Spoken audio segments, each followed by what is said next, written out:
Toujours dans le cadre de la distribution des kits d'hygiène menstruelle, le projet Pink Sedimbaya a poursuivi sa tournée ce mercredi 5 mars 2025 dans le département de Birkelane. Pour cette deuxième journée, nous avons débuté dans la commune de Mbelep où la délégation a été accueillie par le secrétaire municipal. Je tiens particulièrement à remercier l'équipe de Pinks et l'inspecteur pour s'être déplacé pour la distribution des kits. Comme vous le savez, le projet Pinks intervient dans les 5 régions du Sénégal. Donc Kaffrine fait partie des régions choisies pour intervenir. Et dans la région de Kaffrine, toutes les communes ne sont pas choisies. Donc la commune de Mbelep fait partie des communes choisies pour intervenir. Donc nous tenons à remercier Pinks pour avoir choisi la commune de Mbelep. Donc le maire étant excusé, donc je suis présenté. Donc j'aimerais lancer un appel à l'endroit des élèves pour leur dire de bien utiliser ces kits.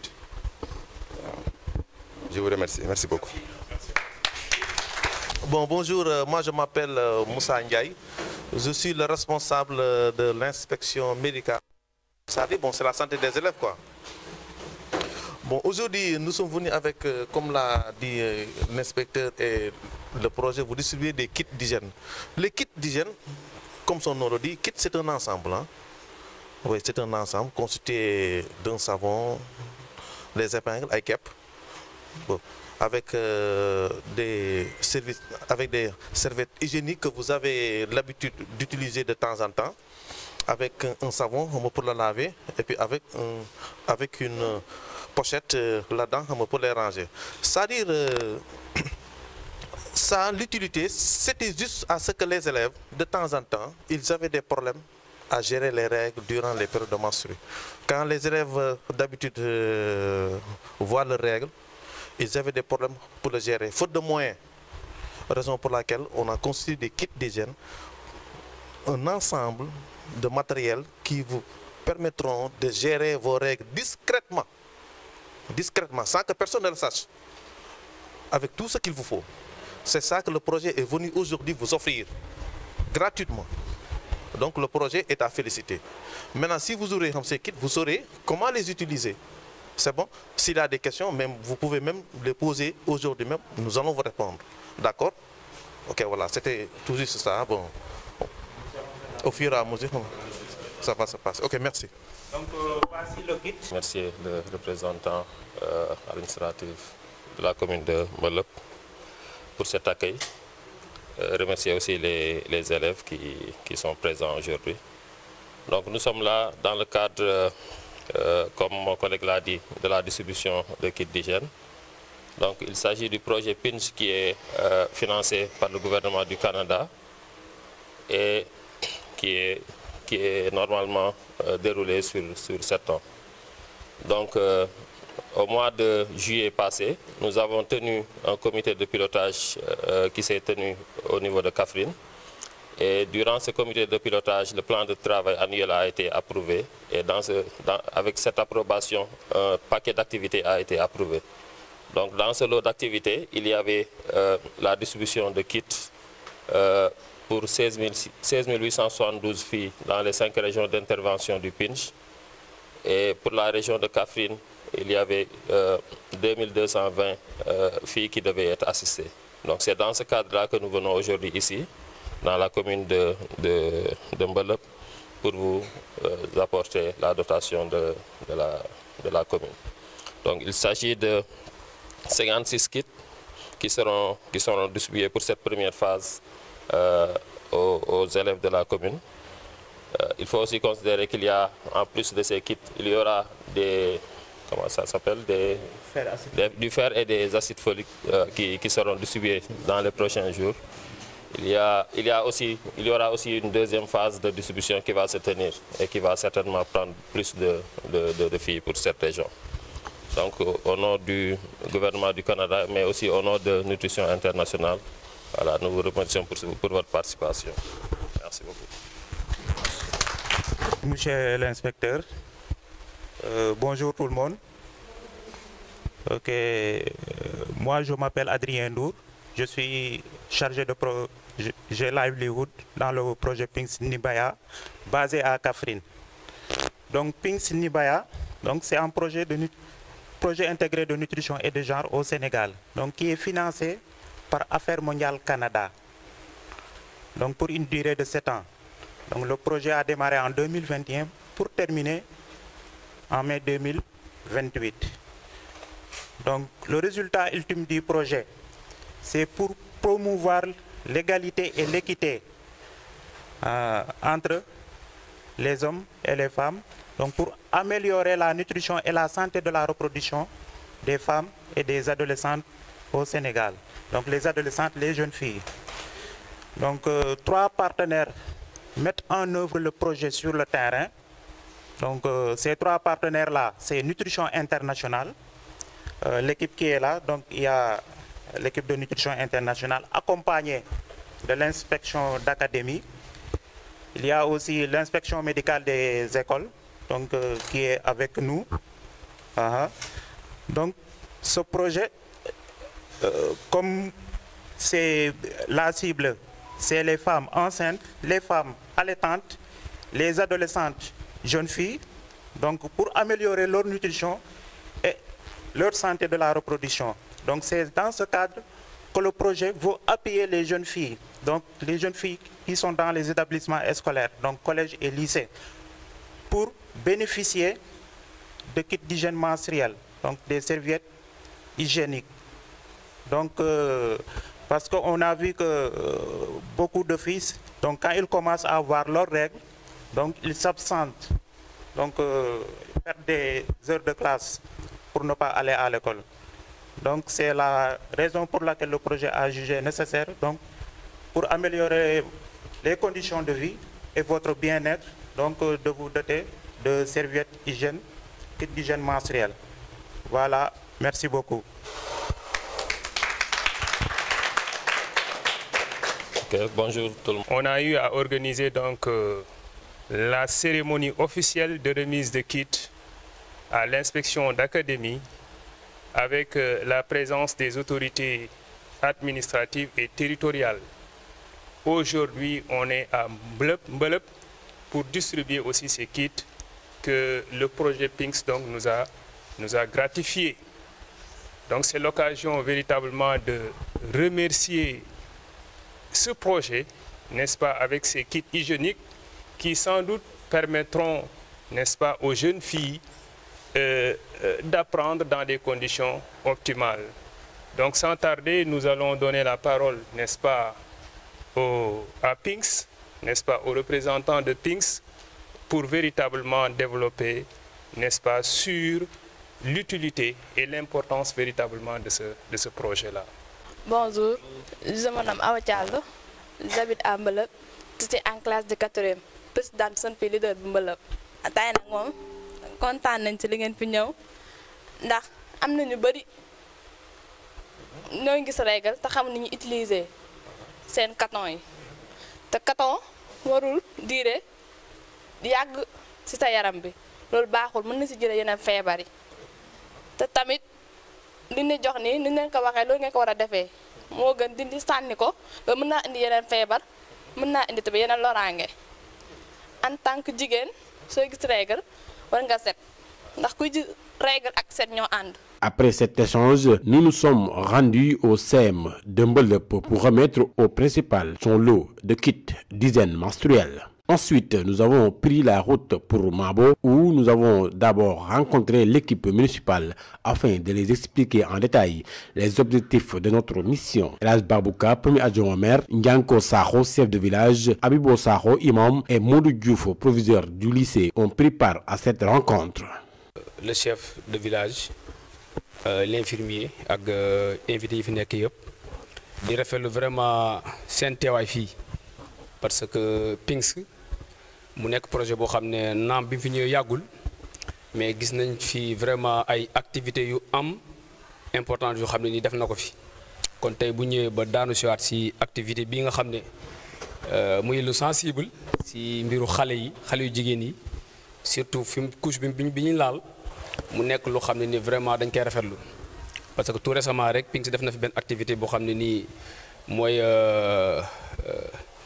école des maris def na ko fi tout récemment école des maris mu nekkaat lu xam ne nii si wàllu kër la borom kër nan la war a dundee ak ay soxnaam ñiy xool góor yi nga xam ñoom ñoo gën a bon entre guillemets ñoo gën a jonge wala ñoo gën a mën a toppatoo seeni soxna loolu aussi day dem ba day laal xale day laal kër day laal si biti kon donc muy activité boo xam ne nii naam xaw nañ ko kii mais muy lu am solo surtout bii nga xam ne nii aussi muy laal xale yu jigéen yi nga xam ne dafa nekk kii boo xam ne daanaka mënuñ ko wax seen professeurs yi mënuñ ko wax seen papa en général seen yaay rek lañ ko mën a wax kon donc lii bi ngeen ñëwee prévoir leen ko jox leen ko surtout xale yu jigéen yi nga xam ne dañuy jóge ko ci yeneen dëkk yi di ñëw di jàng si fii kii bi demeewul noonu yu bari yoo xam ne da leen di manqué tey su ngeen leen ko dotee jox leen ko vraiment dañ koy saluer bu baax a baax parce que fii vrai boo xoolee daanaka ñu bari ci xale yu jigéen ñi dëkkuñu fi mooy dafay xaw a des kon donc su ngeen leen joxee lu mel nii dañ leen koy jaajëfal ñaanal leen ñaan projet bi aussi yàlla bu si ca dugg ñaan aussi vraiment ñi nga xam ne aussi ñoom ñoo ci nekk yàlla bindal leen tiyaaba parce que lii vraiment dimbale doomu aadama la surtout xale yi nga xam ne tey seen doole ju jot seen ginnaaw kon donc du nga jaajëfal bu baax vraiment defal nañ ko proviseur defal nañ ko waa Maabo defal nañ ko commune Maabo defal nañ ko presque kiiw éducation bi yëpp donc ñu ngi jaajëfal bu baax ci turu maire donc jaajëfal bu baax liñ en tout cas kàddu yi jaajëfal la ak kàddu di leen remercier ma ngi jaajëfal bu baax wasalaamaaleykum wa rahmatullah leen di nuyu yéen gan ñi fi ñëw ànd ak projet bi ñuy wax PINC di leen dalal di am wane suñu mbégte ak suñu sant ci taxawaay bi nga xam ne moom ngeen def ci suñu njaboot bu ngeen ko defee ci njaboot gi def ngeen ko ci ñun ndax nag jàng àddina da ko bëgg diina da ko bëgg organisation bu ne dafa ko bëgg ndax diina dafa wax ne njàng mooy jiite jëf maanaam xam mooy jàkk nga mën a jëf kon nag il faut ñu jàng suñu yonent bi sallallahu alayhi wa sallam xiir na jullit yi mën nañu wax ne sax xiir na doomu aadama yëpp ñu sàkku xam-xam ba mu wax ne ut leen xam-xam donte da ngeen dem ba siin da ngeen sàkku xam-xam donte da ngeen di dem ba siin kon góor dafa war a jàng jigéen dafa war a jàng te jigéen nag dafa ñàkk doole góor a ko tane ci doole ndax góor li muy am kàttan mën a liggéey defal boppam xale bu góor li mu koy mën xale bu jigéen moom du ko mën kon bu ngeen jëlee seen ndimbal ngeen ñëw taxawu xale yi jigéen yi jàppale leen ak dimbale leen nit ci loo xam ne mën na leen indal kersa ba mu tere leen mën a jàng si loolu dina gën a dëgëral seen njàng duñ tardé ay leçon duñ tardé lu ñu waroon jël kon ñun ñu ngi sant bu baax di leen gërëm di ñaan yàlla mi am fay yàlla na leen fay ñi ngeen taxawu ñoom it yàlla nañ am réussir liggéey bi yàlla bu mu dem rek ci neen yàlla na jur lu am njëriñ lu am solo ñun daal ay waay jur lañ ku ñu jàppalee suñ njaboot yéen a ngi dalee ci jigéen ñi waaye bu àggee ci góor ñi itam dina baax ndax ñëpp am jafe-jafe ñu ngi leen sant bu baax di gërëm salaamaaleykum wa rahmatullahi taala wa barakaatu yàlla mi mbooloo mi maa ngi leen di nuyu di rafetlu waxtaan wi ndax ñun de ay mag lañ waaye bu ñu sañoon de suñu gune yi ñu am gàllankoor ci njàng surtout nag jigéen ñi nga xam ne ñoo leen yëkkati wax dëgg yàlla bu ngeen ñëwee jàppale leen loo xam ne duñu am fitna lu bari ci seenum njàng loolu dañ ci sant bu baax a baax ndax réew mi moom njàng mi léegi amul góor amul jigéen te it dem na ba ñun mag ñi sax dama koy wax toujours bu ñu sañoon ci jigéen ñi ñoom gën a réussir ndax jigéen ñi ñoom wax dëgg yàlla ñoo gën a yëram seen baay yi bon bu ñu sañoon ñoom bu ñu jàngee seen jàng baax ñu ngi rafetlu projet bi bu baax di ñaan yàlla jëmale ko ci kanam yokk leen taxawu leen jël seedi wujjoot ñi ngeen merci aussi délégation bi inspecteur de même chef de village ak imam ñi ma jiitu ci kàddu yi wax nañ ko day jafe sax ma tegaat ci leneen ndax wax dëgg dañuy wax mat na waaye ñëpp xam nañu la gestion parce que pour étudier il faut être à l'aise il faut se sentir bien dans sa peau pour pouvoir étudier donc ce projet quand même bien à point nommé parce que ça c'est un besoin dans des établissements qui se trouvent dans des zones défavorisées avec des revenus, des ménages très faibles. Donc la demande existe et le besoin aussi est là. Voilà, donc c'est un projet que nous saluons à juste titre et nous allons l'accompagner avec la sensibilisation. Et même je suis venu avec Madame Sow, qui est le point focal genre du lycée. Voilà, donc on va organiser des séances de sensibilisation par rapport à l'hygiène menstruelle, parce qu'on sait qu'il y a des pesanteurs sociales qui font que cette question n'est pas abordée en public. Elle n'est même pas abordée. Donc ce qui fait que des fois il peut y avoir des complications. Et la personne, au lieu d'aller vers l'information, préfère voilà, se recouvrir sur elle-même et essayer de trouver des solutions. Et on sait que ça, ce n'est pas la meilleure méthode à utiliser. Donc avec la sage-femme et les professeurs qui ont fait la formation, nous allons organiser des séances de sensibilisation et de partage sur la gestion de l'hygiène menstruelle pour aider les filles à mieux comprendre comment elles doivent s'y prendre. Parce que c'est une nouvelle situation qu'elles découvrent. Et parfois au niveau de la famille, il n'y a pas beaucoup de communication. Donc il y a des tabous qui font que c'est un peu difficile d'aborder ces sujets-là. Je disais à Madame la fois dernière que des fois, quand des filles viennent chercher souvent le billet pour voilà, des retards liés à ça, elles vous disent j'étais malade, vous dites mais vous avez quoi? Ils vous disent maladie de femme. Donc elles ont honte même de dire que j'ai vu mes règles. Et moi je le dis, vous confondez la santé de la reproduction et la sexualité. Ça n'a rien à voir. Le fait de voir ces règles, c'est quelque chose de normal, c'est quelque chose de naturel. C'est naturel et c'est normal. Donc il faut briser ces tabous-là. Il faut qu'on les aide à comprendre que c'est un phénomène naturel et qu'il faut gérer. Avec vraiment toutes les mesures idoines pour éviter qu'il y ait infection, pour éviter qu'il y ait complications. Et cette communication-là, elle est fondamentale. Donc ce que vous êtes en train de faire, vous aidez les établissements. Et c'est la raison pour laquelle le ministère de l'Éducation nationale pilote ce projet. Parce qu'on sait que la demande existe au niveau des établissements. Voilà, il y a des établissements même qui achètent avec le revenu des kits qu'ils mettent à la disposition des filles en cas d'urgence. Madame en sait quelque chose. Moi, quand je suis venu, j'ai pris un lot de kits que je l'ai remis. Pour dire que madame, s'il y a des filles qui viennent, parce qu'elles ont des urgences, elles pourront se référer directement à vous et vous le donner. En tant que femme, ça va faciliter un peu les choses. Et à ce titre-là, on a fait le déplacement ensemble. Et je sais que presque ce qu'on va faire, c'est elle qui sera chargée de tout ça. Voilà, même la formation et tout. Donc pour continuer la communication et la formation auprès des jeunes filles. Nous avons ensuite poursuivi notre activité en nous rendant au lycée de Mabou où nous avons remis les kits d'hygiène aux proviseurs du lycée. La commune de Ségrégata a marqué la dernière étape de cette deuxième journée de distribution de kits d'hygiène menstruelle. Comme à chaque escale, la délégation a été accueillie par le maire, suivie d'une série de discours. Bonjour, monsieur le maire. Bonjour à toutes et à tous. Je m'appelle Mbaye Ndaw, inspecteur de l'éducation en service à l'inspection d'académie de Kaffrine.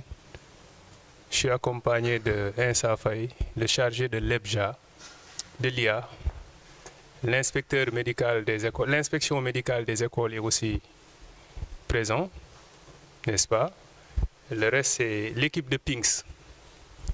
PINCS, c'est projet intégré de nutrition et de genre au Sénégal. Un projet qui intervient dans 5 régions seulement, dont la région de Kaffrine. Et dans la région de Kaffrine, il intervient dans 8 communes, dont la commune de Ségrégata. Donc ça, c'est un honneur. Parce que ce qu'il est en train de faire,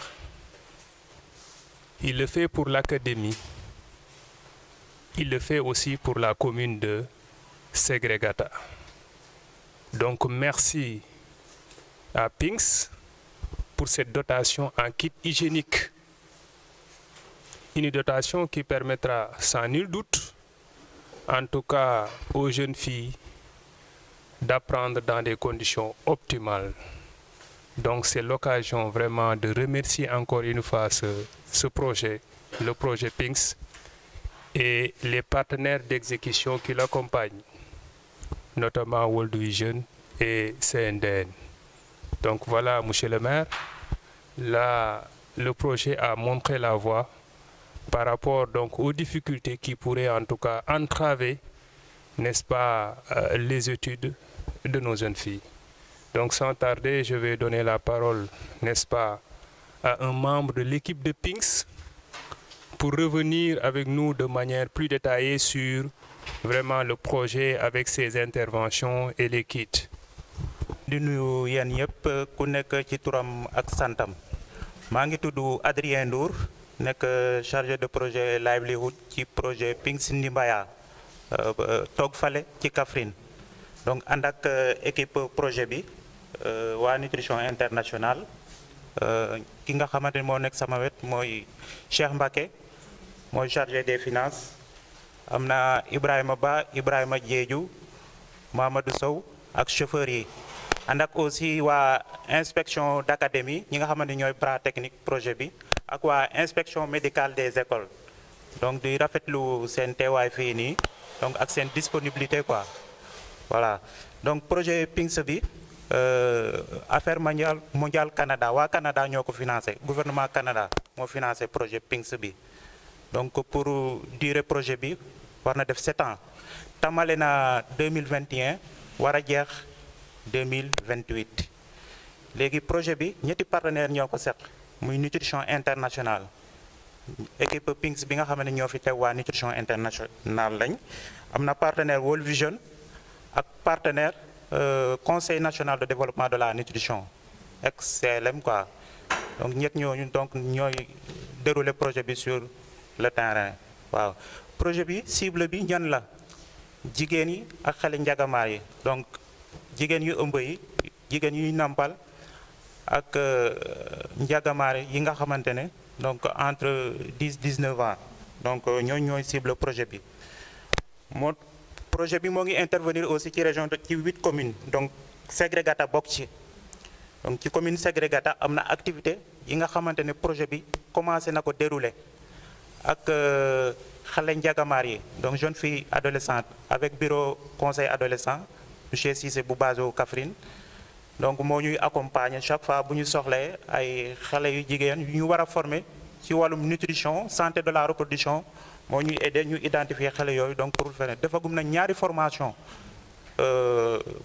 ci ak xale yooyu nekk fii nii Ségrégata commune Ségrégata donc formation nutrition genre santé de la reproduction def nañu aussi benn formation sur le plaidoyer accès ko ci nutrition ak santé de la reproduction mooy ëmb ak ëmbi voilà donc en plus activité boobu am na beneen activité bu ñu déroulé ak infirmier ak ICP def nañ benn formation sur approche suivi participatif des services de santé donc formé nañu infirmier Ségrégata formé nañu aussi sage-femme Ségrégata ak ñaari animatrice communautaire fii nii ci Ségrégata donc il y a de cela 3 semaines donc ça veut dire que Ségrégata déjà donc projet bi nekkul fii gan quoi voilà donc léegi projet bi pour maanaam promouvoir égalité ak équité de genre la donc entre góor yi ak jigéen yi pour ñu mën a améliorer nutrition bi nutrition ak santé de la reproduction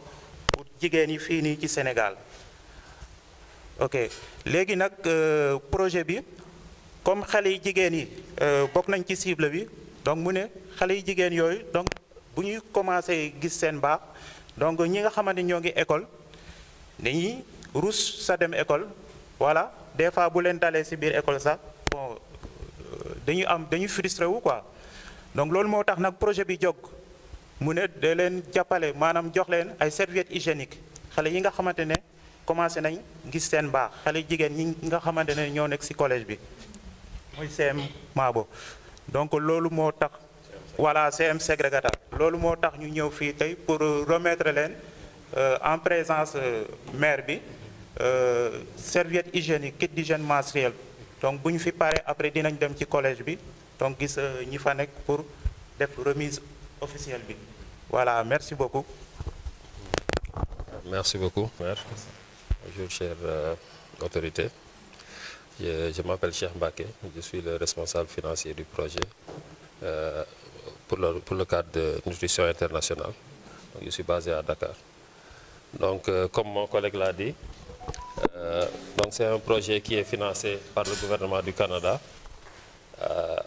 et qui touche les 5 régions du Sénégal qu'il a citées. Et dans ces 5 régions, nous avons la région de Kaffrine.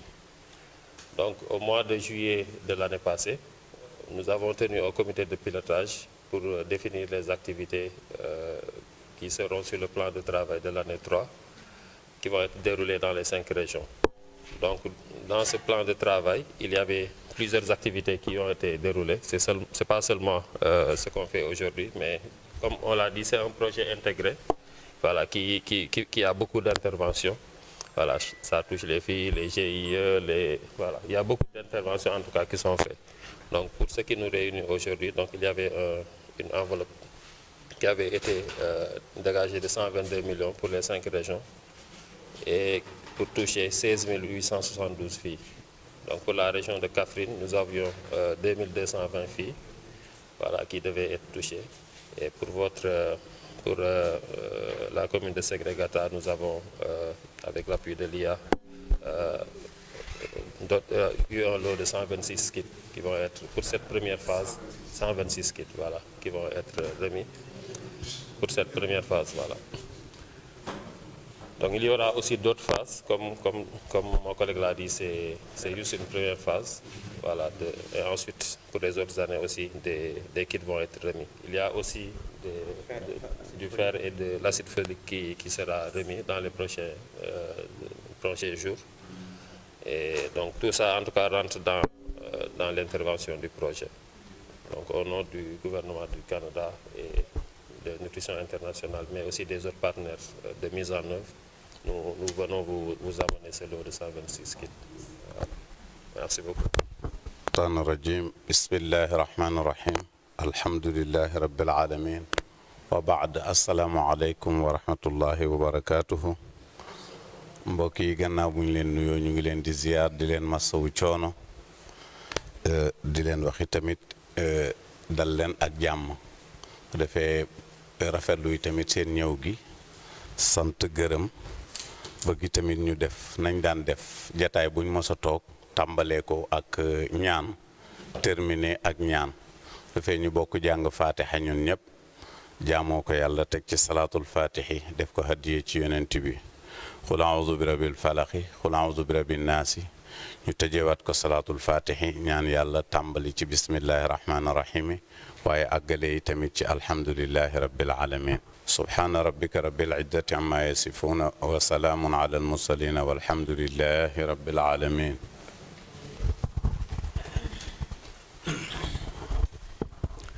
dalal fii ci commune Ségré bi di sant waa Ping comme ni ñu ko waxee solo ci maanaam li ñu fi andi ñu ngi koy rafetlu di leen ci jaajëfal di leen ñaanal yàlla na yàlla def leen jàmm yàlla na yàlla mottali seen mébét barke salaat faate barke mi nama alhamdulilah rabbil alamin. Voilà, bonjour à tous. Di nuyu di jël kàddu ci mun naa wax ne ci yónnee ci ñu njiit muy principal. D'abord, avant de commencer, j'aimerais saluer monsieur l'inspecteur. Di nuyu bu baax aussi monsieur le maire. Di nuyu mboolem koo xam ne teewu na fi. Di sant di gërëm aussi comme nu ko imam waxee. Ndaxte mun naa wax ne yàlla daf ne bokkoon nañ ci ñu demoon pour formation bi. Te gis nañ ci njëriñ bu baax aussi. Te mun naa wax ne sax lañ fa jëlee du ñun lay jëriñ mais ñu ko war a jox lay jëriñ. Kon bu ñu ngi ñaan yàlla suñu ko commencé li nga xam ne moom lañ ci am ci mbébét yàlla may ñu atteindre ko di remercier ñëpp encore une fois. Je m'appelle Mamadou Ndaw, je suis directeur d'école, je suis le directeur du cabinet du maire. Donc bonjour à toute la délégation de PINGS, soyez les bienvenus dans la commune de Ségrégata. Et nous nous réjouissons de votre déplacement, de votre soutien aussi. Vous savez que l'éducation est une compétence transférée. Donc aussi PINGS décide vraiment d'appuyer nos enfants, nos élèves, nos jeunes filles. C'est appuyer la mairie, c'est appuyer le maire. Donc c'est avec honneur qu'on reçoit ici. Et soyez rassurés que la mairie a toujours appuyé, aidé, accompagné ses enfants, l'éducation. Malgré le CEM est rattaché au conseil départemental, mais toujours dans nos appuis, dans nos subventions, on a toujours pensé à ce CEM parce qu'il est dans la localité, il est donc dans notre circonscription. Donc si PINGS est venu aujourd'hui pour appuyer, pour assister, donc vraiment c'est avec satisfaction. Et nous prions vraiment à ce projet et nous espérons que nos enfants vont utiliser ces objets comme il le faut. Parce que beaucoup d'entre eux sont dans des situations défavorables à qui, dans les périodes d'adolescence, quelquefois c'est un peu difficile. Donc vraiment, nous nous réjouissons de votre présence aujourd'hui. Donc le maire est très honoré, ainsi que tout le conseil municipal, de recevoir une telle délégation et qui intervient dans le secteur de l'éducation. Donc merci infiniment à cette délégation. Merci beaucoup. li fi toog ñu ne ci projet bi PINGS di rafetlu bu baax seen appui bu nga xam ne def nañ ko ci suñu doom yi suñu élèves yi nga xam ne ñoo nekk Segré rawatina ñu nga xam ne ñoo nekk ci école CM bu Segré di rafetlu bu baax comme ni nga ko waxee à chaque fois def nañ fi 2 fois formation yoo xam ne ñu ngi ànd ak suñu doom suñu rakk muy Ibou Ndiaye yaakaar naa bu yàggul dem nañ fi ba Koungheul ñun ñu ngi suivre seen trace yi nga xam ne aussi moom nekk en tant que maire kon ragal naa ne PINGS gis nañ seen taxawaay bu baax waaw kon loolu bu la ko nit jàppalee rek am loo xam ne dugal na ko sa comité kon ragal naa ne loolu ñun def lu dul saluer leen bu baax surtout ni ngeen ñëwee fii mooy Segré Gata comme ni ma koy waxee chaque projet bu fi ñëw yàlla moo leen may chance boobu ci région bi bëri na néew na lu ñuy tànn wala am na lu ñuy doxal te Segré gisuñ ko ci biir kon loolu suñu sag la ñun ñëpp kon dañ koy sant yàlla boobu nag mooy ñaanu kilifa yi ndax nuñ ko defee yaakaar naa ne lii tey ni waroon na nekk place boo xam ne bu population bi yëpp génn mun see bàyyi xel lii xëy na nag nuñ ko defee sélection bu ngeen def aussi baax na ndax buñ ko defee corps yëpp tànn nañ leen ñi nga xam ne ñu jiite école yi groupement féminin yi conseil de la jeunesse yëpp ñu ngi fi ak waa CM bi nga xam ne ñu ngi tout près de la commune kon ñooñu buñ tooyee ngeen defal lii suñ doom yi pour seen sutura bañ a xaawee kon loolu wax dëgg yàlla bu ngeen ko defee ñun en tant que maire nga xam ne ñoo waroon a jàppale suñu xale bu projet ñëwee jàppale ñu ci kon loolu dañ koy saluer bu baax di leen ñaanal projet bi ndax wax dëgg yàlla loolu rek mooy suñu ndam liggéey ak projet yi mun ne jàppale bu baax kon lépp lu ngeen def suñu xale rek yaakaar naa ñu ngeen ko defal kon au nom de la commune de tous les pour Segré yëpp daal kontaan nañ population Segré yëpp kontaan nañ ci ñëw bu ngeen ñëw ak jàppale bu ngeen jàppale seeni doom yi kon loolu bu amee tey maa ngi leen di sant di leen gërëm ñun en tant que maire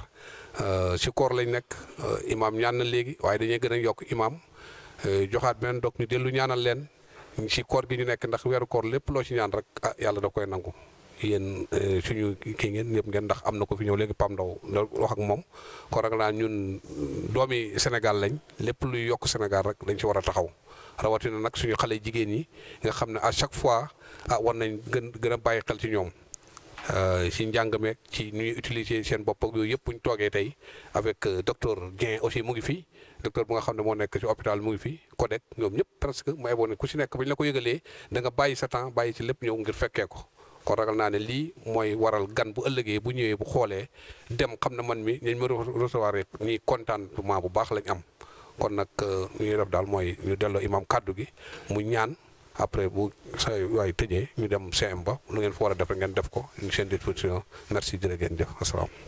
Enfin, nous avons procédé à la remise de kits au CEM de Segré Gata. Grégoire Dione est le principal du CEM. Merci d'être là et vraiment c'est avec un grand honneur aussi que nous vous accueillons ici à Segré Gata et vraiment on vous souhaite aussi une très bonne mission. Donc le projet PINGS c'est un projet vraiment très important. J'ai eu la chance quand même de faire la formation en une journée et les professeurs relais aussi. Bon, je devrais vraiment vous présenter ces professeurs relais-là. Déjà, vous connaissez M. Gueye et Mme Sen aussi. Ils ont fait quand même la formation en 48 heures, hein, en 2 jours. Donc, en collaboration avec avec les professeurs relais, nous allons quand même faire le job, Inch'Allah. Donc, on va sensibiliser les élèves. Parce que, comme je l'avais dit pendant la formation, au Sénégal, nous mangeons mal, on ne mange pas en qualité. Mais il y a un fait aussi que j'avais signalé. Avant de parler de malnutrition, il faut d'abord parler quand même de nutrition. Parce qu'ici, on ne mange pas. On ne mange pas. Je ne sais pas maintenant, entre la malnutrition et la famine, qu'est-ce qui est plus dangereux? Nous avons quand même une cantine scolaire ici. Mais on voit que vraiment c'est une nécessité dans la zone. Parce qu'il y a des élèves qui habitent très loin. Il y a des élèves aussi qui sont originaires quand même des familles un peu vulnérables, qui ne mangent pas à leur faim. Mais on se débrouille avec les moyens du bord pour organiser quand même une cantine scolaire. Mais la malnutrition, c'est un fait. C'est une réalité ici au Sénégal et particulièrement aussi presque en toute l'Afrique. C'est un fait réel. Et je pense qu'avec le projet PINKS, il y aura quand même des solutions. Donc en collaboration avec les professeurs relais, nous allons quand même faire le travail au niveau de notre CM. Merci vraiment pour l'initiative. Nous sommes très heureux vraiment de vous accueillir ici. Vous avez vu l'école aussi vraiment, on manque vraiment d'équipement. Vous avez vu la salle des professeurs. Vous avez vu aussi mon bureau. Donc on va travailler avec vous. Il y aura beaucoup d'attentes, mais j'espère que, en collaboration avec tout le monde, on aura vraiment à résoudre quelques problèmes, quoi. Merci beaucoup. Merci. Je salue tout le monde. Merci beaucoup. Merci, principal. De retour à Kaffrine, la délégation s'est donné rendez-vous pour la 3e journée qui sera consacrée à la distribution des kits d'hygiène dans le département de Koungheul, toujours dans le cadre du projet intégré de nutrition et de genre au Sénégal PINKS d'Imbaya.